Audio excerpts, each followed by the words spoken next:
Čia studijoje nuostabi moteris, Laura Mazalienė, su kuria šiandien kalbam tokiu, tai pokalbis, kuris šiaip turėtų vykti virtuvėje. Virtuvėje. Tai prie kavos ar arbatos. Prie kavos ar arbatos.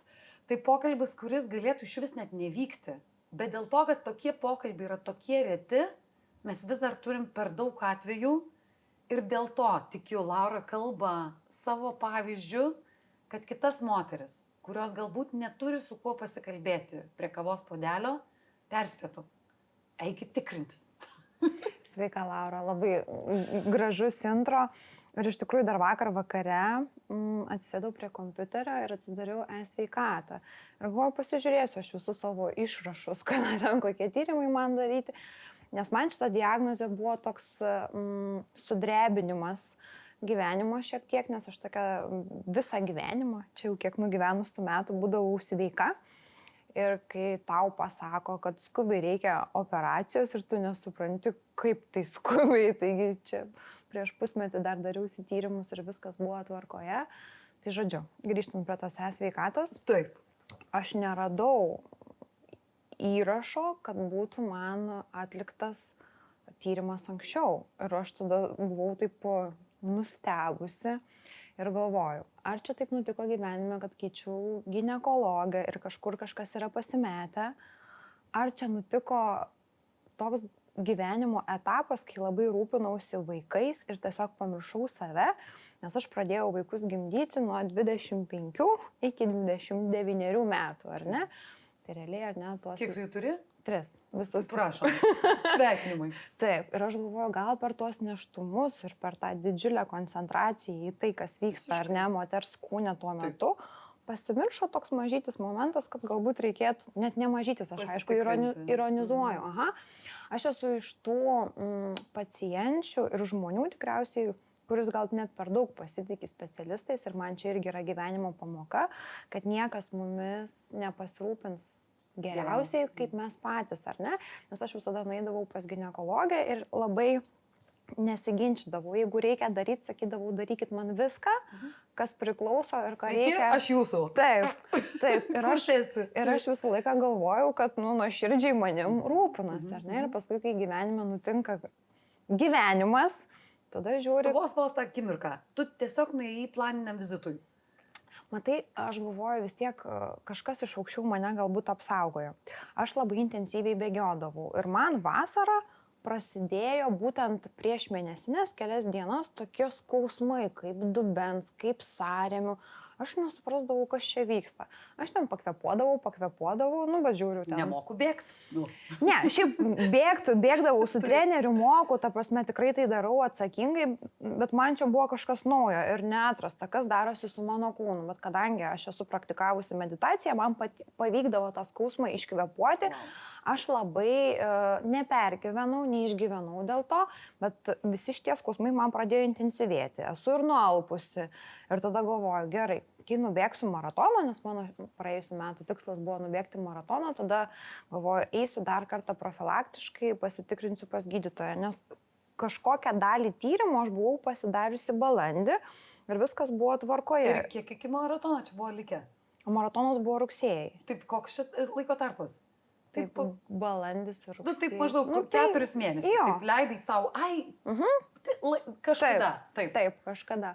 Ir žodžiu, tada taip dar tapo, kad išvažiavau atostogų po maratonu, tada mano ginekologė atostogavo. Niekur mes neskubėjom, ar ne? Ir aš buvau užtikrinta, kad čia viskas bus tvarkoje, nes nustojau bėgioti ir man tie skausmai lygiai ir kažkaip pasibaigė.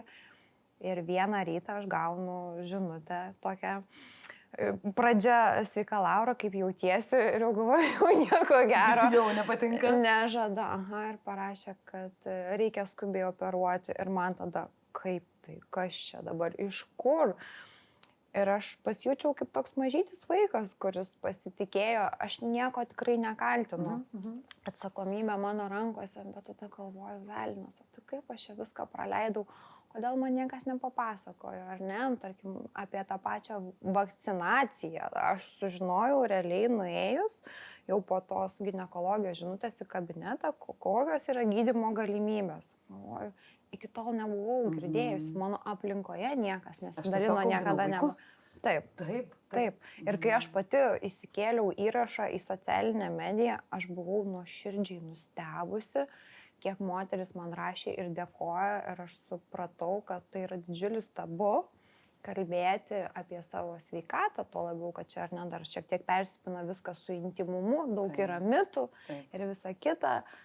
Tai ta realybė buvo tokia šiek tiek šokiruojanti. Vėlgi, jeigu taip kalbėt nuoširdžiai, tai tikriausiai tas yra toks naivus lūkestis, kad viskas bus gerai, bet vėlgi, aš galvoju, tai yra varomoji jėga, jeigu tu galvotum kiekvieną dieną žmogus atsibudęs, kad man bus blogai, tai tada kokia prasmė ar ne eiti tą dieną į tą gyvenimą.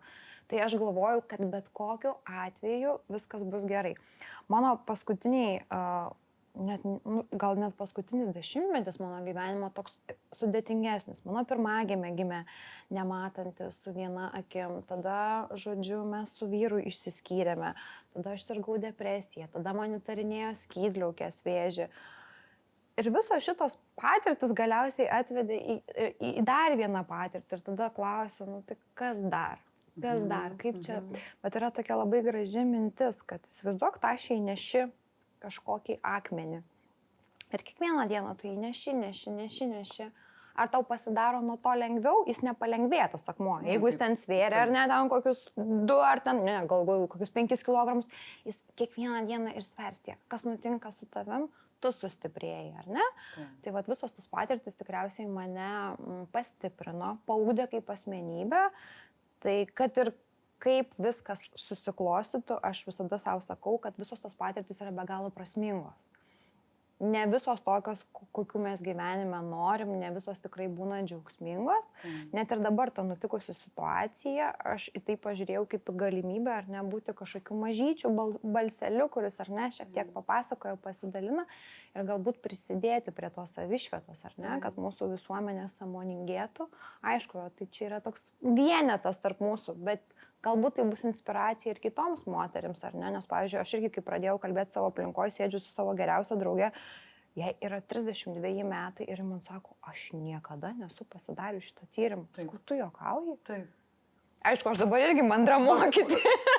Bet taip atrodė. Jie 32 ir jinai to nėra pasidariusi. Ir niekas neapšvietė, nepapasakojo, nes visiems tikriausiai atrodo, kad visiems čia viskas aišku, pilnas internetas informacijos. Tai jau nuėjo. Va dabar po pokalbio paskambinsiu ir paklausiu, nes man pažadėjo.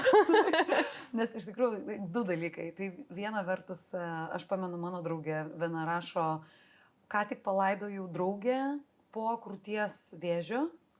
Visos ir jinai rėkia, matau kaip rašo žinutę ir rėkia, eina tikrintis, ar tikrai reikia laukti to, kad pasitikrintumėm pačios.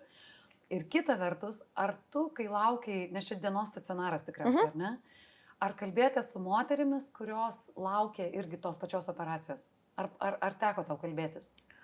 Man teko kalbėtis, bet aš buvau palatoje su moterimis, kurios šiek tiek, mes skiriame savo amžiaus ar ne kategoriją, jos jau buvo ten arti 60 ir aš tikrai labai sunkiai įsiliejau į jų pokalbį, nes man visa šita patirtis buvo antiek nauja ir šviežia, o jos kalbėjo tai, matyti irgi susiformavęs jau įprotis, kaip apie kažkokį natūralų dalyką. Ir ten nebuvo, kad jos turėtų tik gimdos kaklelio vėžį, ne, tai ten yra ir krūties vėžys, ir gimdos kaklelio vėžys, tai jau minimum, ar ne, 2 diagnozės.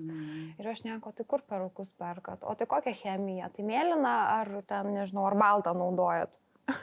Ir aš klausau, laukiu tos savo operacijos ir galvoju, kiek daug mes moteris per gyvenimą turim panešti ir kartais negaudamas to jautrumo, palaikymo iš aplinkos, tiesiog kažkaip pradedam žiūrėti nebejautriai pačios į save, daug visokių man ten minčių kilo.